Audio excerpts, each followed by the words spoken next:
सलाम बच्चों, this is DR doctor Rizwan. आप सभी का स्वागत है मेरे इस नए चैनल पे जिसका नाम है साइंस सब्जेक्ट्स के दुख कन्वर्ट इनटू सुख।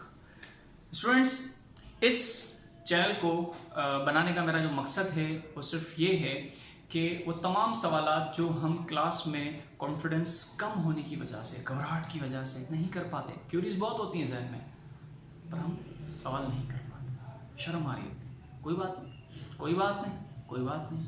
उन तमाम सवालात के जवाब आपको इस चैनल पे मिलेंगे।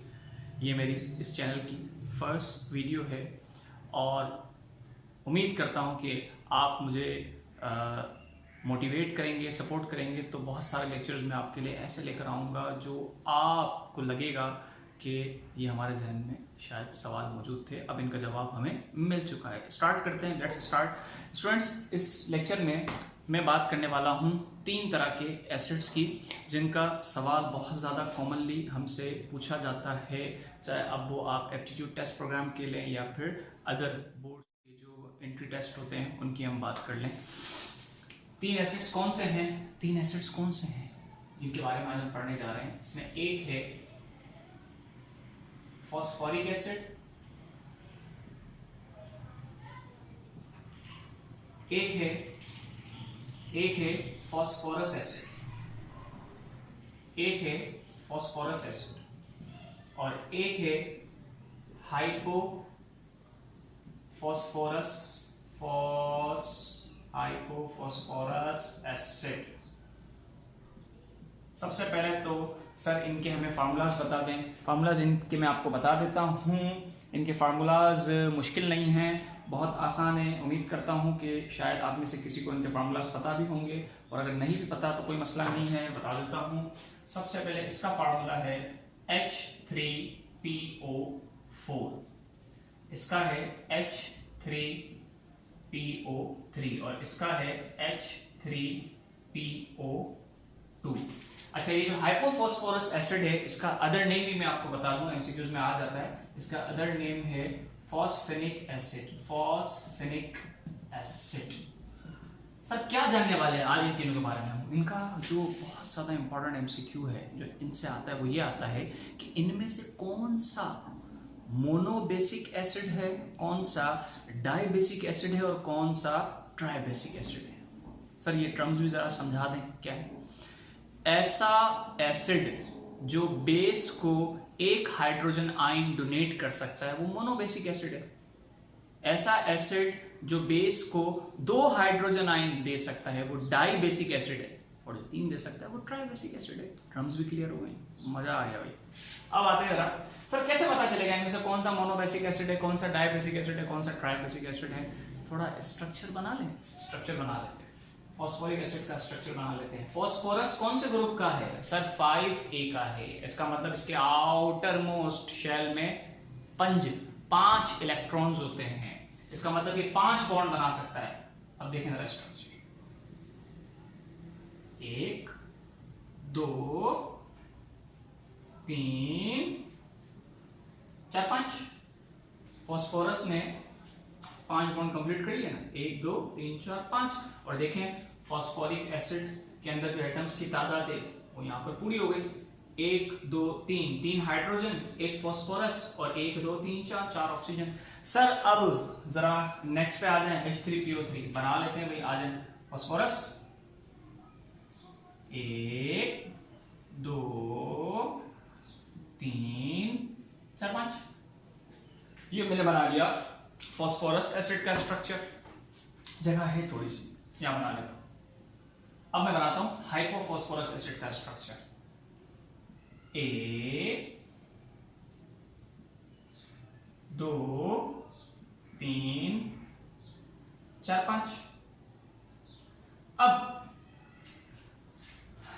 क्या जानना है? इनमें से मोनो कौन सा है, डाइबेसिक एसिड कौन सा है, ट्राइबेसिक एसिड कौन सा है? याद रखिएगा बेटा कि जब ये तीनों एसिड्स बेस के साथ रिएक्ट करते हैं ना, तो जो हाइड्रोजन आयन ये डोनेट करते हैं ना वो कौन सा वाला होता है? OH वाला होता है। यानी ऑक्सीजन के साथ जो हाइड्रोजन आयन लगा हुआ है ना, ये डोनेट होता है during the reaction with base. अब आप देख सकते हैं कि फॉस्फोरिक एसिड में कितने OH मौजूद हैं? सर 3 OH मौजूद हैं। तो इसका मतलब कितने हाइड्रोजन आयन डोनेट हो सकते हैं? 3 हाइड्रोजन आयन डोनेट हो सकते हैं। तो इसका मतलब ये क्या है? ट्राई बेसिक एसिड है। जबकि अगर मैं फास्फोरस एसिड की बात करूं तो यहां कितने OH हैं? सर 2 OH हैं, 2 OH हैं। तो कितने हाइड्रोजन आयन डोनेट हो सकते हैं? सर 2 ही हो सकते हैं, क्योंकि जब भी बेस के साथ रिएक्शन होगा तो हाइड्रोजन कौन सा निकलेगा? जो ऑक्सीजन के साथ वाला होगा। तो यहाँ 2 OH हैं, तो 2 हाइड्रोजन आयन डोनेट हो सकते हैं। तो ये क्या है? डाई बेसिक एसिड है। और यहाँ 1 OH है, तो ये क्या होगा? एक ही हाइड्रोजन आयन डोनेट हो सकता है, तो ये मोनो बेसिक एसिड है। समझ आ रहा है? कितना आसान, कितना आसान है। लेकिन हमें आम क्लासेस में, रूटीन में शायद ये नहीं बताया जा रहा होता, क्योंकि MCQ आ जाएगा, आप लोग सही कर लेंगे, है ना? लेकिन मैं चाहता हूं कि आप सही करें, ठीक है?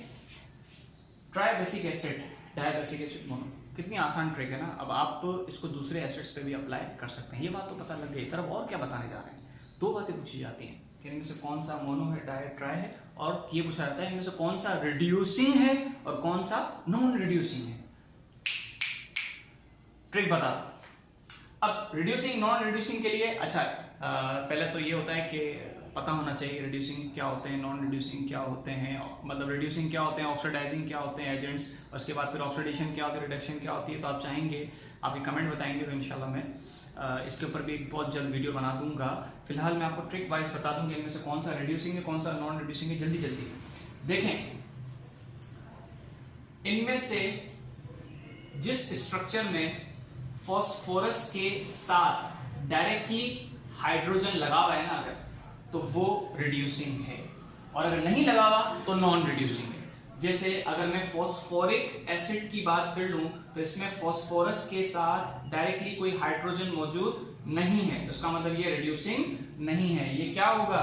ये क्या होगा? सर ये नॉन रिड्यूसिंग होगा, ये नॉन रिड्यूसिंग है। एग्जैक्टली 2 बातें पता चल गई इसके बारे में। यस सर, एक तो ये पता चल गया कि ये ट्राई बेसिक है, और दूसरी बात ये नॉन रिड्यूसिंग है। जबकि अगर मैं इसकी बात कर लूं फॉस्फोरस एसिड की, तो इसमें फॉस्फोरस के साथ डायरेक्टली हाइड्रोजन लगा हुआ है, तो इसका मतलब ये रिड्यूसिंग है। ये फॉस्फोरिक में नहीं था तो ये नॉन रिड्यूसिंग, इसमें है तो ये रिड्यूसिंग, और यहां पर भी डायरेक्टली फॉस्फोरस के साथ हाइड्रोजन लगे हुए हैं, तो ये भी क्या है? रिड्यूसिंग है। तो अब आपके पास इन तीनों के बारे में 2 बातें आ गई। ये ट्राई बेसिक एसिड है, ठीक है, और नॉन रिड्यूसिंग है। ये डाई बेसिक एसिड है, रिड्यूसिंग है। ये भी ये मोनो बेसिक एसिड है और रिड्यूसिंग है। उम्मीद करता हूं आज का ये लेक्चर आप सबको बहुत पसंद भी आया होगा और समझ भी आया होगा। ये तो आपके लाइक, शेयर और कमेंट बताएंगे। और इसी तरह के बहुत सारे लेक्चर्स हैं जो मैं बहुत जल्द इंशाल्लाह अपलोड करने जा रहा हूँ। बस आपका साथ